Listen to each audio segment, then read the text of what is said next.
Our next speaker is Tracy Blair, and after Tracy tells us about a book that changed her life, we will have a 10-minute intermission. I'll tell you a couple of things that will be going on then. But first, let's hear about Tracy Blair. Tracy Blair is a middle school English language arts teacher, spouse of a professional copy editor, and mother of 3 boys who so far love reading, and hopefully always will. She loves crafting, being creative, being around the water. She is a talker and enjoys striking up conversations with strangers and hearing their personal stories. Tracy, you came to the right place tonight.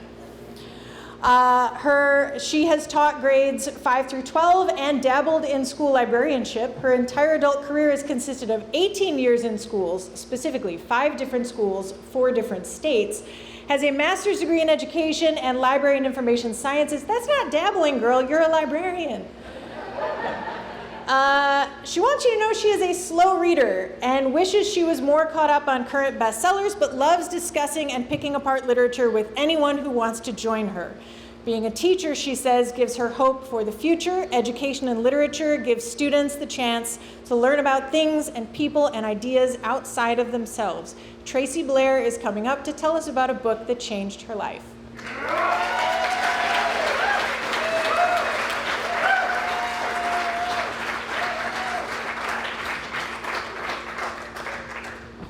Okay.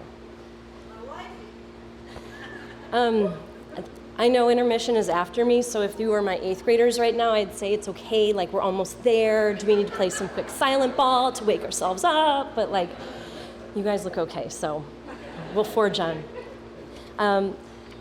Thank you guys for coming tonight. Thank you for supporting Literacy Works, the great work that they do. Thank you to Literacy Works, and especially the board and staff and my sister Jen for having me speak tonight. Along with these other inspiring educators. I'm really honored to be here. And also, Jane, I feel like I should say also thank you to half of my book club who came. So, books have shaped me in big and little ways for the past 40 decades. But the book I'm going to tell you about tonight changed my life when I was 14 years old. And when I say I chose this book as the book that changed my life, I don't mean that it just changed little 14-year-old Tracy's life. No, it's bigger than that.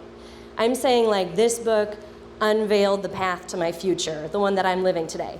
If I hadn't read this book, my husband Tom and I probably wouldn't have met, or my kids wouldn't exist. I wouldn't have lived in Los Angeles. I might not be in Chicago right now. But to understand the impact of this book on my life's path, I'm going to back up my story a little bit further. I don't ever remember not wanting to be a teacher. Granted, I also don't have a super impressive early memory, like people who remember things from when they were 2, but regardless, I don't remember the time before I wanted to be a teacher. And I had other jobs that would come and go from my list of what I wanted to do when I grew up, but teacher was the one thing that always stayed on that list and never left.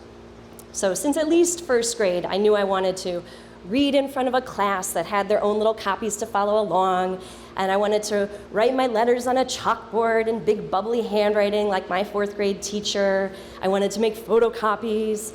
I wanted to be surrounded by colors and smiles, and I wanted to work somewhere that felt warm and homey and challenging and safe.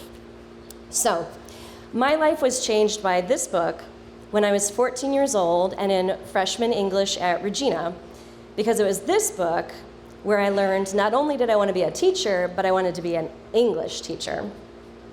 So a quick pause for a well-deserved shout out to Mrs. Allworth, my freshman English teacher, and all the impactful teachers that I had at Regina. The beauty of teachers is they have this way of setting our compasses for us and then gently pushing our ships away from the harbor when it's our turn to take the helm. Okay, now we need to pause again. We're going to unpack that sentence and highlight some vocabulary words. So Mrs. Allworth didn't actually do anything with compasses, as far as I am aware, but that was a really great metaphor. Now, because I've got this great Moby Dick imagery for you going along with my story, like here goes Captain Tracy Ahab out on her personal quest, which also isn't an illusion. Granted, I will admit, I also think this may have been a bit of a cliche, especially considering I had to look up and double check that take the helm was what people actually say, because I've never used that word helm before ever in my life. But back to my story. So it is nonetheless true that my teachers adjusted my figurative compass for me without even realizing they were doing it. And so when Mrs. Allworth's freshman English class began that fall with the short story and you, my ship was set on its course. I would soon realize that I wanted to be an English teacher. And this is my copy from 1998. Blue highlighter along the top, yellow along the side, pink along the bottom. And if my foggy memory serves, it's the first book that a teacher ever told me to write in, and I did. What is more beautiful than the pages of a book that have been turned into an illustrated scrapbook and time capsule, showing the connections between the reader and the author's words and the feelings of the reader as they read? If the publishing of a book is the author sending their words into the world, then the annotating of the book is confirmation of delivery. So as a freshman, we learned how to pull apart a story piece by piece.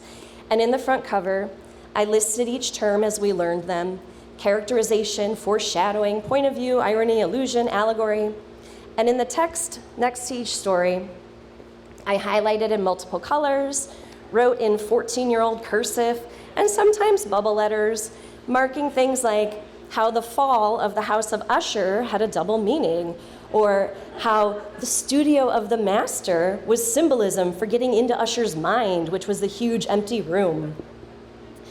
And I learned that my thoughts about literature could be as valid as the literature themselves. And I'm guessing that had some sort of positive impact on my 14-year-old confidence.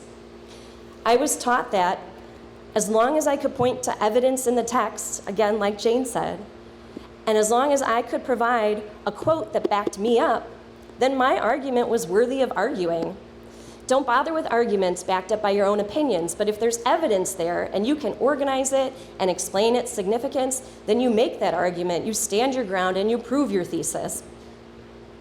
I'd always liked to read, but high school English classes, starting with this book, was when I learned how much more there is to literature to dissect and discuss and enjoy than just the story on the surface.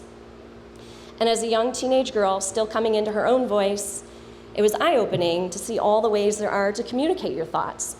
To use another simile, it was like I thought I liked to swim but had never put my head underwater, and when someone gave me goggles and taught me real strokes, then I realized how much I loved to swim. So this book and that class and the novels we read and analyzed and picked apart that year and each following year changed my life. I wanted to be a teacher, but now I knew I wanted to be an English teacher. I wanted to talk about stories and share their power with students. I wanted to teach students how to really hear another person's ideas and to consider the depth and impact of another person's ideas on their own life. I wanted to teach students to be strong communicators and wordsmiths so that their thoughts could go out and impact the world as well.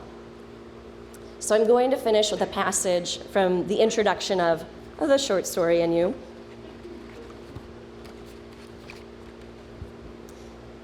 Through reading and understanding these stories, you are encouraged to grow in your understanding of yourself and your world. For as long as there have been people, there have been stories about people. If reading stories were an end in itself, there might be little reason for us to read many of them. But there's more to the short story than the narration of a plot. As you read, consider the persons who took the time to compose each work and the reasons they thought a small glimpse of a make-believe world might be worth the effort. Is there something about a character's decision that's designed to make you consider your choices? Is there a message in the way the characters learn from their failures? Is there a way you can relate to their situations by putting yourself in their shoes just for the moment? If you can, let go of your hold on the real world and immerse yourself in fiction. When you finish each part, consider its theme. How does each story express a unique thought, yet contribute to your understanding of a unifying idea? Is it possible for so many points of view to exist? Is any one answer correct? Why don't we all think alike? If you find yourself wondering whether there are answers to these questions, you'll have arrived at an important point in your personal growth. Truly, there have always been quandaries that have left people with no conclusion.